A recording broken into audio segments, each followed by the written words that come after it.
Thank you very much for tuning into the Strictly Crossfade podcast with DJ Bobby D. I think if I'm correct, we are probably at episode 7 right now, which is definitely a good episode because 7 is a holy number. That's gonna be that's like the premiere show right there. And I saved this here premiere show for a premiere guest that I'm having on my show this evening. This is one of my oldest friends, one of my oldest DJ partners. Um, you know, I mean, I've done nothing pretty much in my life without this man being part of it. You know, from as long as I can remember until a few moments ago, this man here has been part of those thoughts. I mentioned him quite a few times on the show already. You guys already know who he is. It's my mobile DJ and partner, DJ G Wizard. Yo, how you doing today, brother? I'm doing good. I'm doing good. Trying to stay cool. Oh yeah. Especially down here in the south, it stays extremely warm down here, so we can't escape it. And actually that reminds me too, because I took a couple of days off and went down to Port Aransas, which is down in Corpus Christi, a little beach house. Me and some friends went down there for a couple of days, and I am reporting that it is even hotter down there. And I mean, you can feel it, man. The hotter you get, it's like the harder it is to breathe. So, my God. So definitely stay cool, and hydrated and all that. So Gilbert, thanks for actually his name is Gilbert.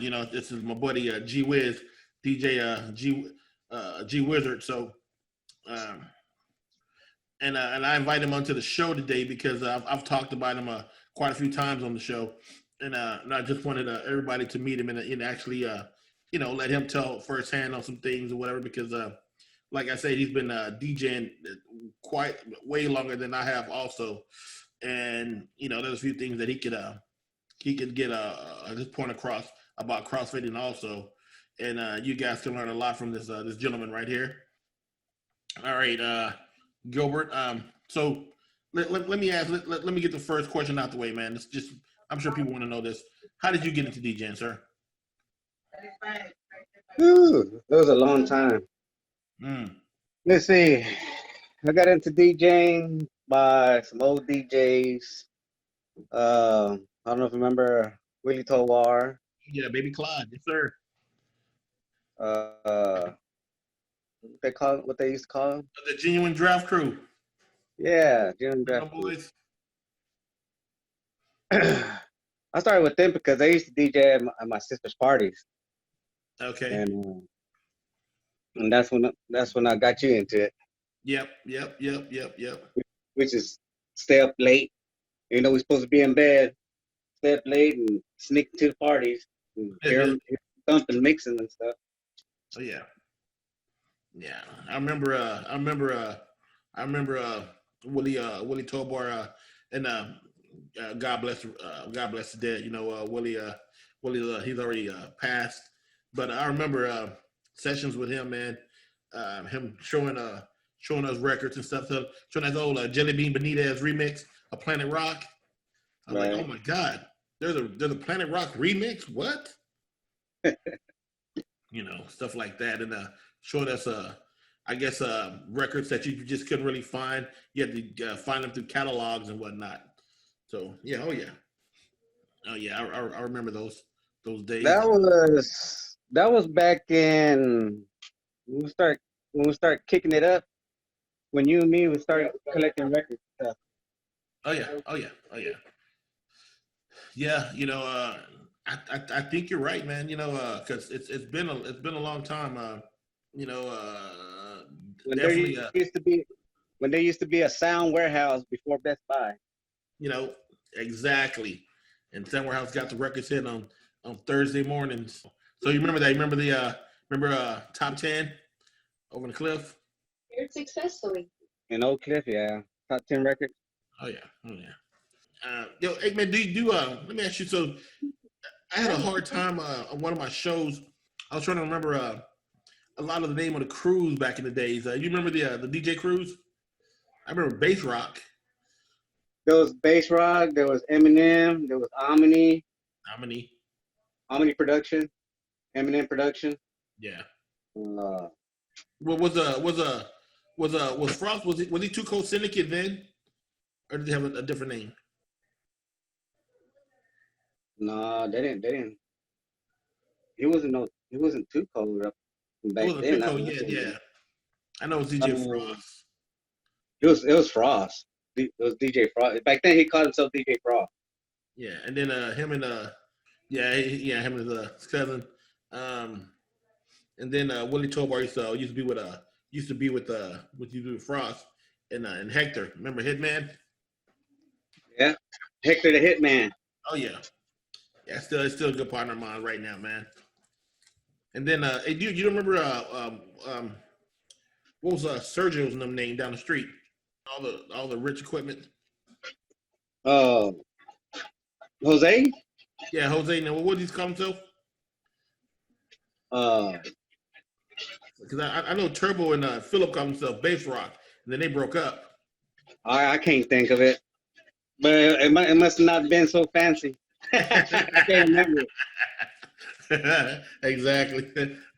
Yeah, he had the top of the line equipment, but he wasn't worth a damn. I mean, he could transform his ass off, man, but he never DJ'd and he never got out and went through the hood DJing because he didn't have to. You know, I mean, we had to get out there and grind. I mean, he had it was just for show. Yeah, he had all his dad and they bought him all the nice equipment, and he had 1200s in the closet and concert speakers and everything. But he never really went. He never DJ'd any parties. Yeah, we're out there. We're out there in the trenches. You know, had to catch a ride to go DJ a party. Yeah. So what would you call your style of DJing, Gilbert? What kind of DJ would you be, man? Are you a cut DJ, mix DJ, scratch DJ, bullshit DJ? It was a mix master. Okay. They call it mix master G Wiz back then. Back in the days, yeah. Okay. I would be mixing records within records and mixes within mixes. Yeah. It'd be nonstop. It's like, man, what? The groove is still going. I'm like, boy, it switched up a few times and Gilbert's deep in that damn mix. that mix will never stop. Mm-hmm. He's playing about 2-3 songs at the same time. Oh yeah. You ever remember? You ever have any favorite gigs or anything you think about that you want to talk about or anything, or any moments like that? That you just Oh, like the time with DJ? Yeah. Man, there's so many crazy times. It's the time like when we had some good old times. Mm-hmm. Remember the time that we did a house party out there on was it Chrysler or Cameron Street? Hopefully that one didn't end with gunshots and shit. Yeah, that was Roach's party. What's about it turned out good because we hyped it up, but then some crazy fools had to come in and mess it all up. Oh yeah, well that was the theme. That was the theme of all the damn parties back then. Yeah.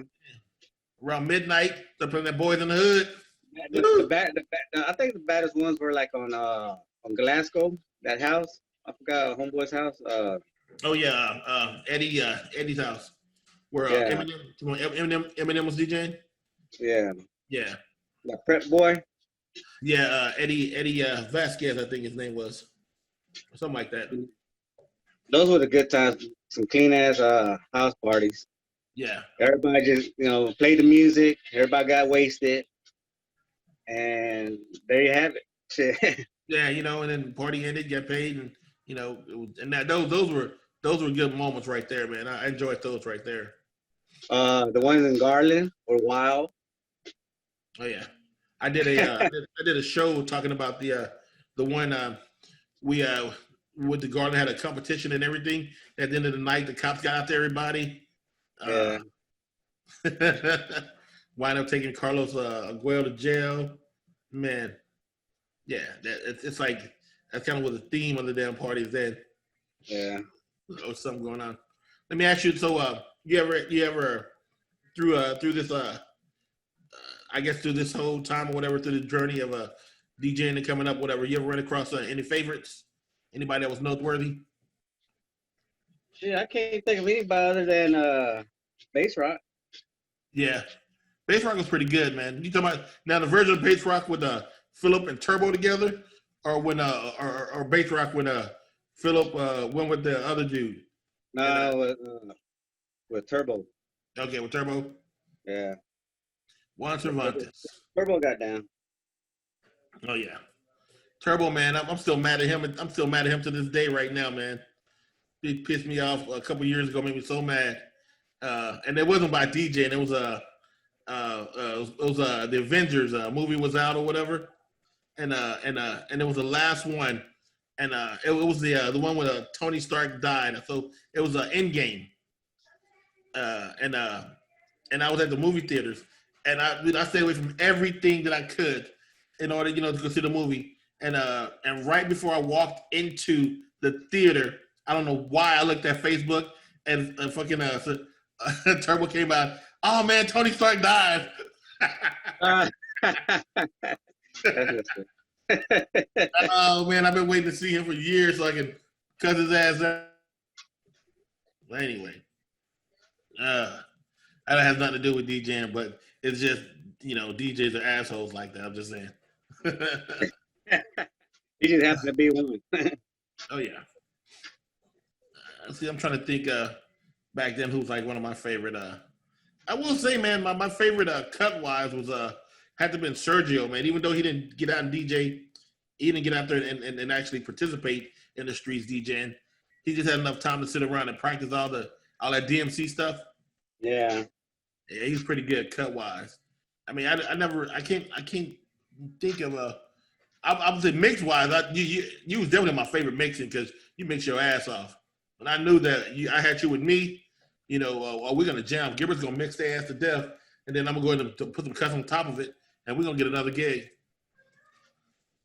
So yeah, I say Sergio maybe cutting. I liked him. Then I like the way you mix, and then I kind of like all the other crews, man. It's like only problem I had was with Oak Cliff DJs and G Rock. I never got to meet them though. I know, man. It's like I never got a chance to meet G Rock, man. I've sent so many kites out there trying to get him on the show, but I guess he's still DJing and stuff, man, or whatever. I can't hit him. I can't catch him on Twitter or Facebook. And I had Baby G on the show a couple weeks ago, but I didn't think that was professional. Me asking somebody else for another person's number, that's not really professional. So I didn't do that. It was crazy, man. It was so territorial back then. It's like I hated this man and never even met him. And then you remember when they came out with that G.I. Joe? Oh yeah. Oh, that made me so mad. And we're sitting here all this time trying to figure out how to make a mega mix.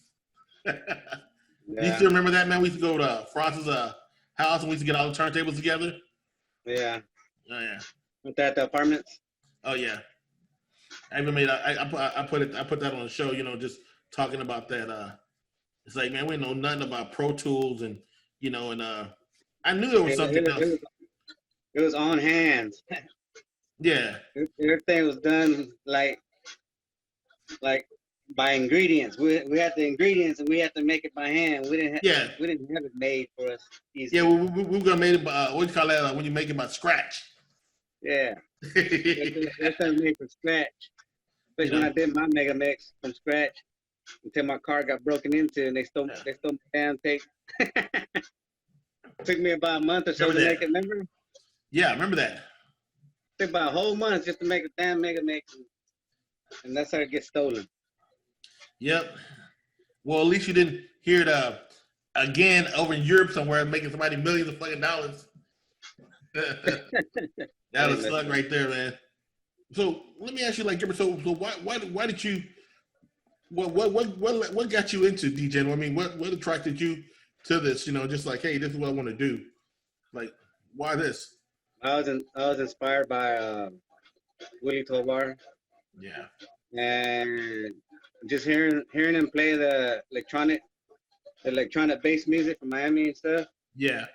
That rhythm just hooked on me. I'm still hooked on that Miami bass. Oh yeah. Shit. Me So too. then finding the titles of all these other DJs like DXJ, Megatron, when he came out with that Mega Mix. Megatron, the Bay State Miami. Yeah, the bass. That's my favorite shit. Yeah. DJ Juanito Lopez. Oh yeah. Juanito Effects. Yeah. He came out with when he made his Funky Mix Records with the FX Boys of Oakland. Yeah. Cone Effects. Don't Stop the Mix. Yeah. The War of the World. I'm listening to it right now. Of course, you got Planet Patrol, Pretty Tony. You know, Pretty Tony with Fixing the Mix. Oh yeah. Oh yeah. You know, all the electronical bass music. Just, I mean, it still hits. It's clean music. It hits. It does have rhythm. So if you're used to it. You definitely just you a fan. So it's pretty much you're the fan of the Miami bass style. That's pretty much was pretty much it for you. You didn't really get into any of the other stuff, any of the New York stuff, or you know. No, not really. That was you. Oh yeah. Yeah, I got into everything, man. It's like I was on a mission, bro. I had to figure out the answer to everything, you know. But I was inspired by Willie Tovar with the Miami bass music and electronic bass, and just because I remember I used to just watch him because I guess he had nowhere to go at one time. He stayed at our house. He got somewhere. Yeah. He'll play some music, mix, and I'll just watch him how he does it. And at the same time, he'll teach me a little bit. Yeah. And then that's when I guess I got you into it too. Yeah. And that's how we used to sneak out and stuff and go to them damn house parties. Yeah. And then sometimes we try to get up on there. Remember? Yeah. I remember. We didn't have no equipment. We had them pawn shop equipment.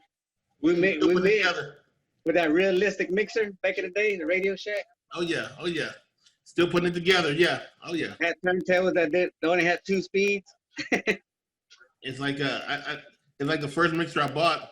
I didn't know that what a mixer was, and I bought the damn mixer that was for it was a microphone mixer, and I didn't know it was just only for microphones. It's like, oh shit, had like 6 levels. I'm like, oh shit, I guess I can't use this one. No, those are crazy memories right there, Gilbert. And then I just got hooked onto it to where I wanted to be actually professional in mixing. Yeah. Not just mixing music, but play it to where it sounds right. Yeah.